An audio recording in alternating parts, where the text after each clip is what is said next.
Media, खासकर भारतीय media, आखिर किसी नेता के कहे हुए झूठ को दो टूक झूठ करार क्यों नहीं देती? जरा सोचिए, दुनिया भर में ऐसे सैकड़ों नेता हैं जो गाहे बगाहे झूठ बोल जाते हैं। भारत में चुनावी माहौल में नेता झूठे वादे करते हैं, झूठे दावे करते हैं, जानबूझकर झूठी आंकड़ों का जाल बुनते हैं ताकि आप उसमें जलेबी की तरह उलझ कर रह जाएं। और बतौर पत्रकार हमारा काम है झूठ का पर्दाफाश करना। लेकिन क्या आपने कभी किसी अखबार की सुर्खी में साफ गोई से लिखा हुआ देखा कि फलाने नेता ने अपनी इस रैली या उस भाषण में ये बातें झूठ कही? आखिर क्यों? इसी सवाल के जवाब को आज हम टटोलेंगे मीडिया बुद्धि के इस एपिसोड में। हाय एवरीवन, मैं स्मिता शर्मा हूं। सोचिए जरा कि आप किसी बड़े अखबार या फिर प्रोमिनेंट वेबसाइट या किसी जिम्मेदार टीवी न्यूज चैनल के संपादक हैं। मैंने जिम्मेदार शब्द का इस्तेमाल किया है, वो ऑपरेटिव वर्ड है। मैं उन टीवी न्यूज चैनलों की कतई बात नहीं कर रही हूं जो शाम होते होते 100% सर्कस में तब्दील हो जाते हैं। मैं तो उन थोड़े बहुत टीवी चैनलों की बात कर रही हूं जहां पत्रकारिता को अभी पूरी तरह से दफना नहीं दिया गया है, जहां जिम्मेदारियां और संवेदनशीलता कुछ बाकी है। चलिए ये मान लीजिए कि डोनाल्ड ट्रंप ने कुछ झूठ बोला। हाँ, वो दिन में एक या दो बार ही नहीं, काफी बार तो बहुत ज्यादा झूठ बोल जाते हैं। अब तो व्हाइट हाउस से जाते जाते भी झूठ बोल रहे हैं। 3 नवंबर को अमेरिका में राष्ट्रपति चुनाव हुए जहां वो जो बाइडेन से हार चुके हैं, लेकिन अब तक अपनी हार मानने को तैयार नहीं। और उल्टा दुनिया के सबसे पुराने लोकतंत्र में महामारी के बीच हुई चुनावी प्रक्रिया पर लगातार शक पैदा करने की कोशिश कर रहे हैं। आलम यह है कि न जाने उनके कितने ट्वीट्स को ट्विटर ने सस्पेंड कर दिया है। उनके टाइमलाइन पर आपको एक आम संदेशा नजर आएगा जिसमें लिखा होगा, this claim about election fraud is disputed. लेकिन डोनाल्ड ट्रंप जैसे झूठे नेताओं को लेकर जो हम जैसे पत्रकार उनसे जूझते हैं या दूसरे लोग जूझते हैं, बस एक ही फायदा है, उन्हें एक प्रॉक्सी लीडर के तौर पर हम इस्तेमाल कर सकते हैं, यानी कि एक मिसाल के तौर पर। तो मैं बात ट्रंप जी की करूंगी, आप बस उसके संदर्भ में अपने अपने नेता को समझ लीजिए, है ना सही? चलिए मान लीजिए कि डोनाल्ड ट्रंप ने या फिर आपके किसी नेता ने झूठ बोला और फौरन सबको समझ में आ गया कि ये तो झूठ बात है। तो भाई ये हेडलाइन तो बनता है ना कि राष्ट्रपति ने या प्रधानमंत्री ने झूठ बात कही है। वैसे जो हद वाली बात है वो ये कि कम तीखे या असरदार शब्दों का भी आप इस्तेमाल नहीं देखेंगे। जैसे अंग्रेजी में कहते हैं ना अनट्रूथ, जिसका मतलब है वो जो सच नहीं।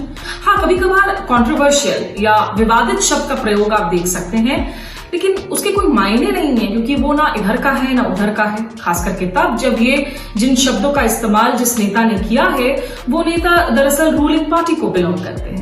देखिए, अगर मुझ पर यकीन नहीं हो रहा है तो आप गूगल सर्च कर लीजिए, आप बिंग पर जाइए और वहां जाकर अपने किसी नेता का नाम साथ ही झूठ शब्द को टाइप कीजिए और उसके बाद उसे एंटर कीजिए। तो उस सर्च में आपको शायद नतीजे बहुत सारे नजर आएंगे, लेकिन जो प्रतिष्ठित न्यूज संस्थान हैं उनसे जुड़े हुए आपको परिणाम नहीं दिखेंगे। अगर कुछ नजर भी आ जाए तो शायद 1 या 2 रिजल्ट्स होंगे, यानी कि हजारों की तादाद वाली जो न्यूज रूम की भीड़ है उसमें इक्का दुक्का एक्सेप्शंस होंगे। भाई तो इसके मायने क्या हैं? क्या नेतागण झूठ नहीं बोलते? इतने भोले मत बनिए। ऑफ कोर्स नेता और ज्यादातर नेता रह रहकर झूठ बोलते हैं। तो सवाल यह है कि आखिर किसी झूठ पर झूठ का स्टैंप क्यों नहीं लगा दिया जाता, जहां तक मीडिया का सवाल है। और मैं यहाँ उन झूठों की ही बात कर रही हूं जो बिल्कुल 100% झूठ है, यानी जो थोड़े से सच्चे, ज्यादातर झूठे लेकिन थोड़े बहुत सच्चे जैसे बकवास की भी बात नहीं कर रही हूं, क्योंकि उनका ऐसे भी सच्चाई से कोई लेना देना नहीं है। मैं तो सफेद झूठ की बात कर रही हूँ। अमेरिका की पॉलिटीफैक्ट जांच करती है खबरों की सच्चाई की अपने विशेष ट्रूथोमीटर के जरिए। तो जैसे आप थर्मोमीटर से अपना बुखार नापते हैं, वैसे ही ट्रूथोमीटर के जरिए तमाम जो बयान हैं उनको तोला जाता है, उन पर लेबल्स लगाए जाते हैं कि ये सच है या फिर काफी हद तक सच है, ये झूठ है या फिर सरासर झूठ, यानी कि पैंट्स ऑन फायर। ये है पॉलिटीफैक्ट के एग्जीक्यूटिव एडिटर एरन शार्टमैन। अब इनका कहना है कि किसी सियासी झूठ को जांचने में काफी दिन लग सकते हैं, क्योंकि उसमें रिसर्च की जरूरत पड़ सकती है, फोन कॉल्स करने की या फिर जमीन पर जाकर लोगों से मिलने की। तो सच को सामने लाने में काफी दिनों का वक्त लग सकता है, ठीक जैसे बूम और factcheckers.in का अनुभव भी रहा है। अब अगर सोच लीजिए कि बिहार चुनावों में किसी दल ने ये ऐलान कर दिया और दावा पेश कर दिया कि उन्होंने हर जगह जल और नल का कनेक्शन जो है वो पहुंचा दिया है। तो फैक्ट चेकर्स को कुछ तो वक्त लगेगा ना, ग्रामीण क्षेत्रों में जाकर या फिर झुग्गी झोपड़ियों और दूर दराज के इलाकों में जाकर लोगों से मिलकर इस बात की जांच करने में कि सही में नल के कनेक्शन पहुंचे हैं या नहीं, और अगर नल के कनेक्शन पहुंच गए हैं तो उसमें पानी अवेलेबल है या नहीं। और सवाल एक बार फिर से वही कि मीडिया झूठ को झूठ करार क्यों नहीं देती। भारत में कम से कम इसके लिए 3 बड़ी वजह है। पहली वजह, मीडिया कर्मी खबरी होते हैं, तो हमारा काम होता है आपको खबरदार करने का।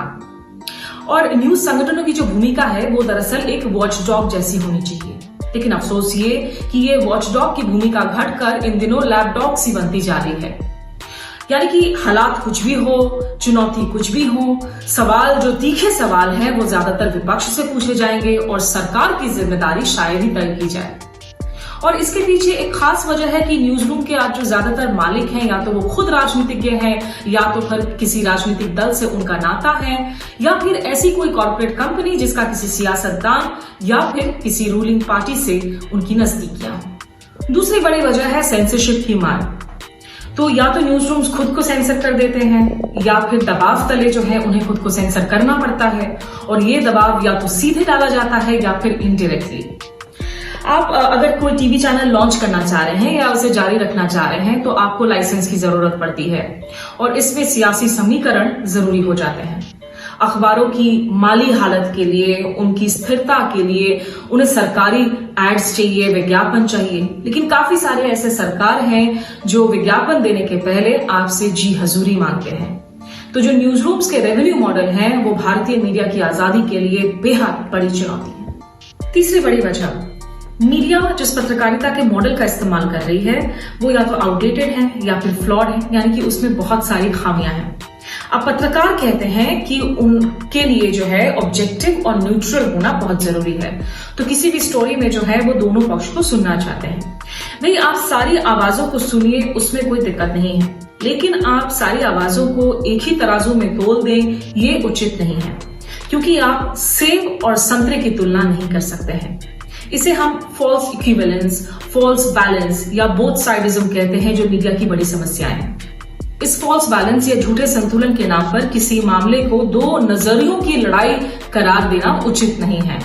ये मामला या तो झूठ का साथ देने या फिर सच्चाई के लिए लड़ने के बीच चॉइसेस से जुड़ा हुआ है, और न्यूट्रल रहने की कोशिशों में काफी बार सच्चाई की बलि चढ़ा दी जाती है। तो मान लीजिए अगर एक शख्स एक कमरे में मौजूद होकर कह रहा है कि बाहर बहुत धूप है, और वहीं उसी कमरे में मौजूद एक दूसरा शख्स कह रहा है कि नहीं बाहर अंधेरा है, तो रिपोर्टर का काम ये नहीं है कि वो दोनों बयानों को छाप डाले, बल्कि रिपोर्टर कमरे से बाहर जाए, खुद मौसम को परख ले और फिर साफ साफ लिखे कि ये शख्स झूठ बोल रहा है। अगर झूठ का पर्दाफाश नहीं करेंगे तो झूठ सुनने की और उस पर यकीन करने की आदत पड़ जाएगी। लोकतंत्र की जड़ों को मजबूत करने के लिए किसी भी देश में मीडिया का सच के साथ खड़े होना बहुत जरूरी है, और निर्भीक रूप से रिपोर्टिंग करने की जरूरत है। अगर ये नहीं हुआ तो चुनावी प्रक्रिया में तो शायद देश को बहुत सारे अंक हासिल हो जाए, लेकिन जहां तक लोकतांत्रिक ताकतों की तालिका का सवाल है उसमें आप अपने देश को नीचे पायदान पर ही पाएंगे, यानी यूं कहें तो 50-50 डेमोक्रेसी ही रह जाएंगे। तो हम फिर मिलेंगे मीडिया बुद्धि के एक नए एपिसोड में, तब तक के लिए मुझे दीजिए इजाजत। नमस्कार एंड गुड बाय।